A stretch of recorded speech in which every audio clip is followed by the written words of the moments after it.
bonjour. Je m'appelle Eva Kopp et j'écris des livres pour les enfants et parfois aussi pour les plus grands. Et aujourd'hui, je suis très heureuse de vous présenter mon livre, Gauthier Grandnet. C'est un roman jeunesse qui me tient énormément à cœur. C'est un livre sur le courage, sur la différence et surtout sur la confiance en soi. Il y a un chat. Pour anecdote d'ailleurs, j'ai un chat. Et alors, il parle pas comme celui de Gauthier, malheureusement. Mais il sait très bien se faire comprendre, surtout quand il veut piquer dans mon assiette. Gauthier Grandnet, c'est l'histoire d'un garçon. Il a 11 ans. Il est harcelé à l'école. Il va reprendre confiance en lui grâce à un chat qui parle, qui est descendant du célèbre Chaboté. C'est un roman sur la résilience avec une touche de magie et beaucoup d'humanité. Chat alors. Alors, c'est un roman qui s'adresse aux enfants à partir de 9 ans, mais moi je conseille vraiment aux familles de manière générale. C'est un livre qu'on lit ensemble pour discuter, pour ouvrir le dialogue sur le harcèlement scolaire. C'est à la fois émouvant, c'est drôle, c'est tendre, il y a un clin d'œil au théâtre, il y a un bel hommage à Cyrano de Bergerac. Alors ce roman, c'est 5 années de ma vie. C'est 1 an d'écriture et il y a eu 4 années de réécriture. Encore. Et aujourd'hui, savoir qu'il va aller en librairie, c'est vraiment une très grande joie. L'idée de départ, ça vient d'un fait réel, dramatique. C'est une jeune fille de 11 ans qui est harcelée, qui a mis fin à ses jours et ça m'a vraiment beaucoup bouleversée. J'ai pensé à elle, j'ai pensé à ses parents et j'ai voulu agir à ma façon en écrivant une histoire à hauteur d'enfant. Un roman qui parle vrai, mais avec de la poésie, avec de l'humour, avec une bonne dose d'imaginaire. Et alors évidemment, j'ai glissé un chat, mais pas n'importe lequel. Hein. C'est un chat qui parle, c'est un descendant du Chaboté. Et puis grâce à mon métier de chroniqueuse radio spécialisée dans l'éducation, j'ai pu interviewer beaucoup de psychologues, de spécialistes du harcèlement scolaire et tous ces échanges ont vraiment beaucoup nourri l'histoire. Moi, j'ai toujours vu la différence comme une grande richesse. Pour moi, l'autre, c'est une chance. Et quand j'étais enfant, on habitait près d'un établissement spécialisé qui accueillait les enfants handicapés.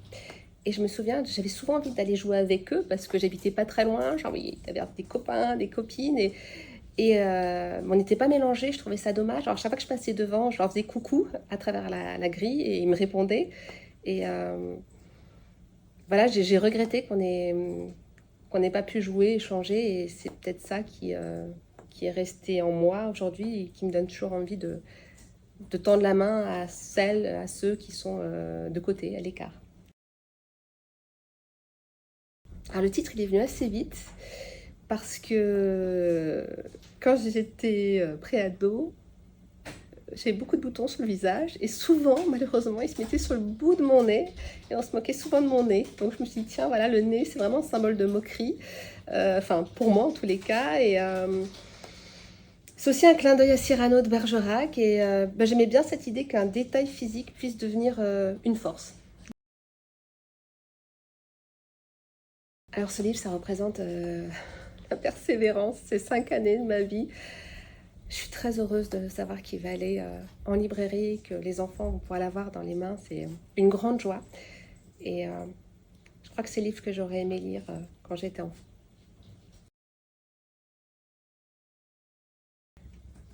Forcément un peu. Moi, je suis pas bègue.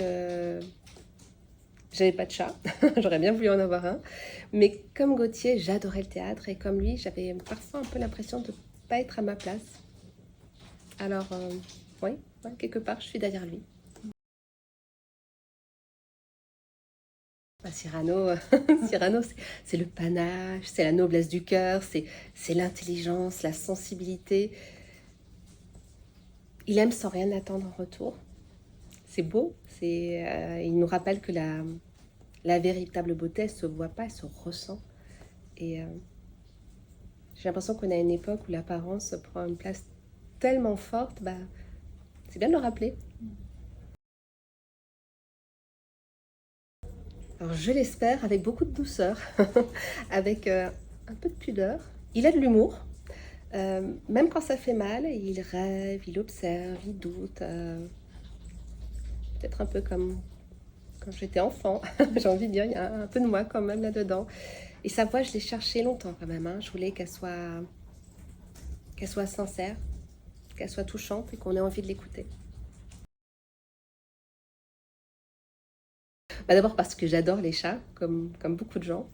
Et le mien, il s'appelait Toto. Il a vécu 19 ans et il miaulait tout le temps. Tout le temps, tout le temps, tout le temps, tout le temps. C'est un grand bavard et pour réclamer à manger, pour râler. Si j'arrivais avec 5 minutes de retard, il me miaulait dessus pendant un quart d'heure. Je me faisais gronder. Ouais, il avait une vraie personnalité. Parce que le conte, c'est un pont. C'est un pont entre ce qu'on vit et ce qu'on peut imaginer. Et le harcèlement, c'est un sujet dur. Mais si on aborde avec un peu de magie, pour ouvrir le cœur, et ça permet de dire des choses profondes sans faire peur. Ça éclaire. Il y a un livre que j'aime beaucoup et que je recommande d'ailleurs qui s'appelle Psychanalyse du conte de fées de Bettelheim. Moi, ça a ouvert mon esprit. Parce qu'il y a un enfant par classe, au moins, qui est concerné. C'est important, il ne faut pas que les enfants se sentent seuls, qu'ils se sentent démunis. C'est bien de... Il faut aller les chercher, il faut leur montrer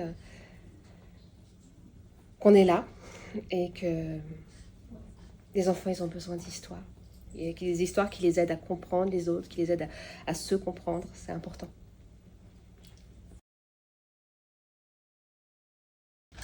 L'imaginaire, ça permet de rêver, ça permet aussi de penser autrement. Ça ouvre les possibles, ça...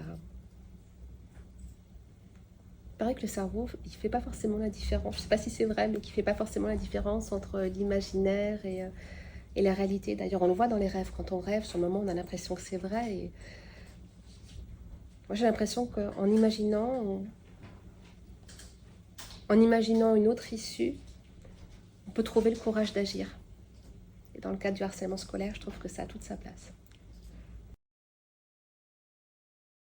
Alors ça, ça a été un vrai travail.